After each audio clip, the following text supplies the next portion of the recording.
கும்பராசிக்கு 7.5 சனியில் ஜென்மச்சனி விலகி பாதச்சனிக்கு சென்று ஓரளவு நன்மைகளை கொடுத்து கொண்டிருக்கிறார்.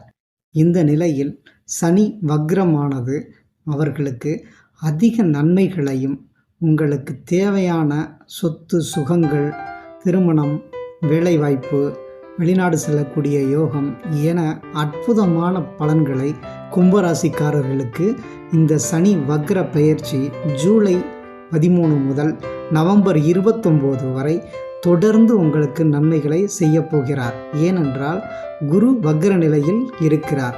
அதேபோல் உங்கள் சுய ஜாதகத்தில் சனி வக்ரம் பெற்று இருந்தால் அதியோக பலன்கள், அதாவது எதிர்பாராத பணவரவு, மதிப்பு மரியாதை, புதிய புதிய வாய்ப்புகள் உங்களை வெற்றி நிலைக்கு கொண்டு செல்லும். சன் பக்தி டிவி சேனலை லைக் பண்ணுங்க.